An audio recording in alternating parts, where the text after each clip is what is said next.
Саламатсыздарбы, урматтуу мекендештерим, урматтуу кыргызстандыктар. Бүгүн сиздер менен ушу кезектеги түз байланышууга чыгып атамын. Урматтуу мекендештерим, бүгүнкү күндөгү ушу кээ бир көйгөйлүү маселелер боюнча сиздер менен оюмду бөлүшүп, андан сырткары ушул коомчулукта көтөрүлүп аткан көйгөйлүү маселелер жөнүндө кандай иштер жасалып атат, кайсы чаралар көрүлүп атат, ошол жөнүндө кыскача токтоло кетейин. Урматтуу мекендештерим, өзгөчө ушул Бишкек шаарынын тургундары акыркы кезде мына бизге да абдан көп кайрылуулар келип түшүп атат. Мэрияга көп кайрылуулар келип түшүп атат. Ушул Бишкек шаарындагы бала бакчалар качан ачылат?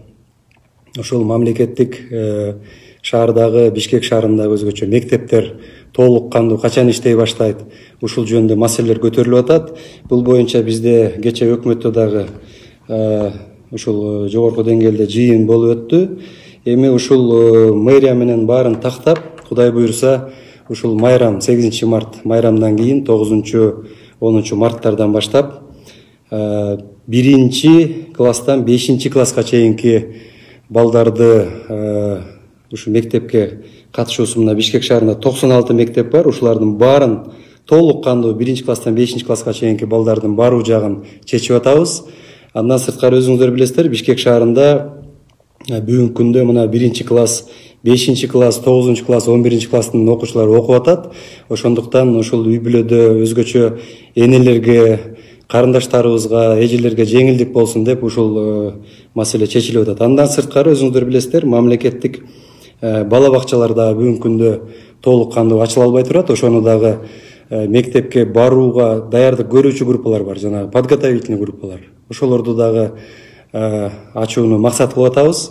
Андан кийин поэтапно уже мектептеги Бишкек шаарындагы башка жогорку класстарды ачуу пландаштырылып атат. Кудайга шүгүр, бүгүнкү күндө эми мына ковид башка ситуациялар деле бир топ жеңилдеп келатат. Мен ойлойм, жакынкы аралыктарда толук кандуу чечкенге шарт түзүлөт.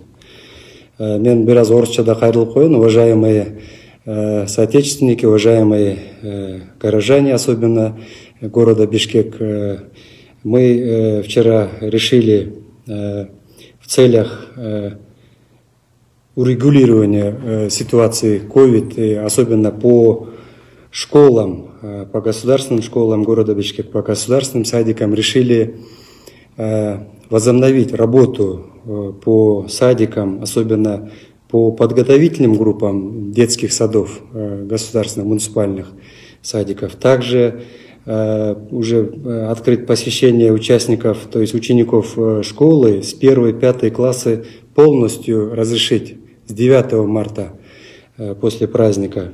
Поэтому а остальные классы, вот 6, 8 и другие классы, мы планируем открыть поэтапно. Поэтому хотел вам сообщить такую информацию.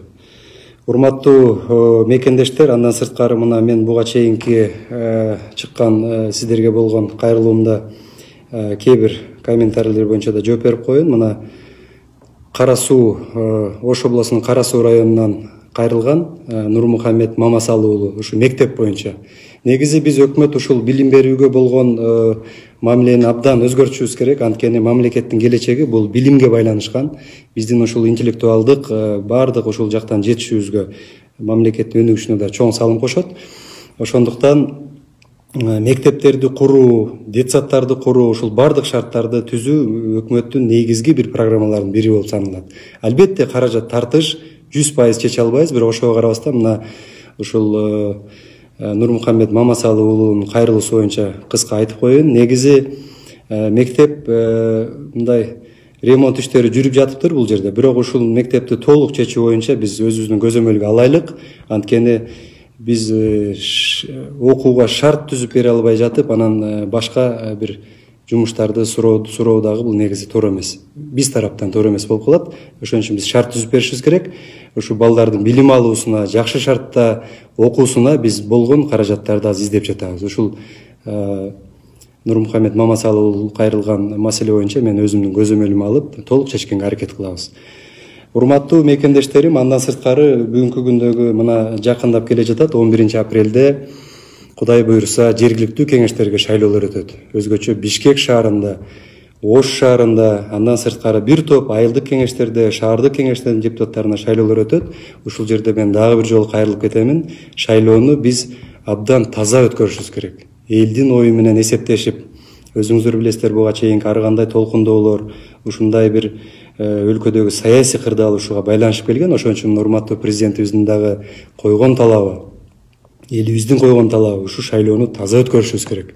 Административдик ресурстарды бир дагы колдонбошубуз керек. Мен бардык жетекчилерге ушул жерден, өзгөчө региондордун жетекчилерине, Бишкек Ош шаарынын мэрлерине да кайрылып кетем. Ушул маселеде абдан кылдат иш алып барышыбыз керек. Элдин ою менен эсептешип, ушул мына бир топ партиялар катталып атат.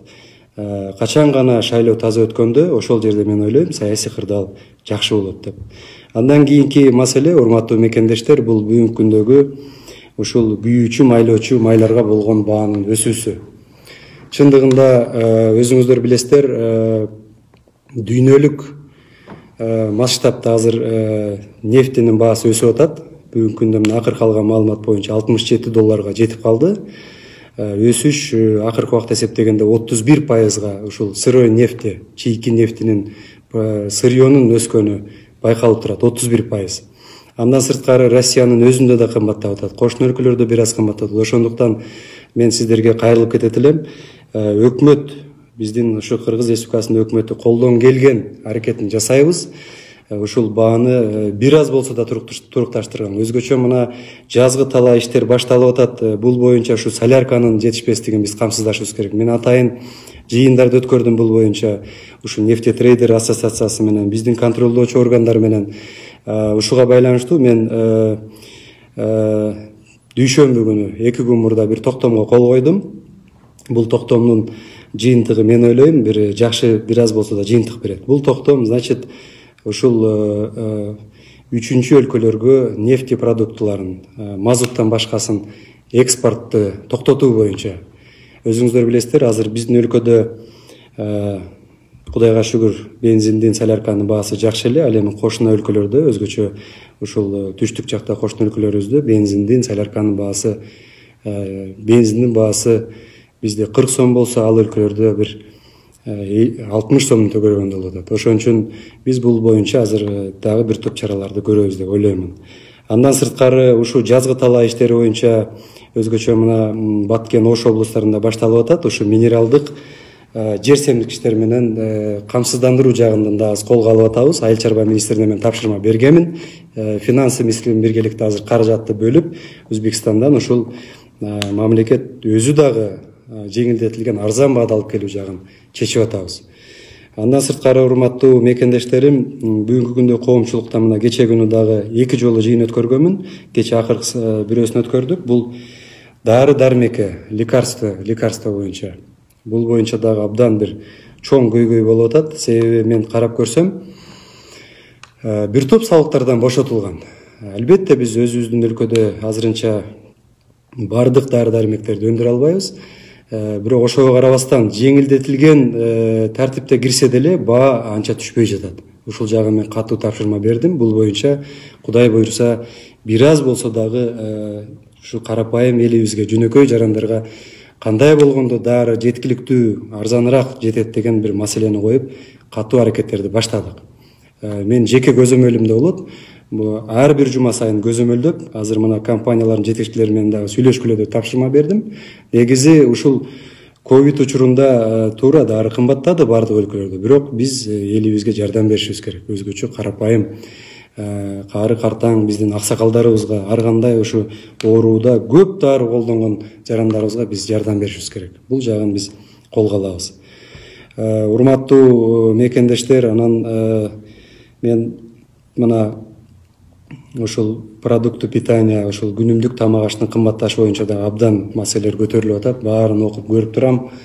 Бул боюнча да иш чараларды жүргүзүп атабыз. Буга чейин дагы мына антимонополдук комитетке да тапшырма бердик. Азыркы күндө ушу кошуна өлкөлөрдөн ушул растительное масло, кумшекер, ушулар боюнча дагы бир көбүрөөк алып келүү жагын чечип атабыз. Мен жыйынтыгын чыгары менен дагы сиздерге билдиремин. Урматтуу мекендештерим, эми убакыттын тардыгына байланыштуу кээ бир маселелерди да кийинки чыгарылышта сиздерге айтып беремин.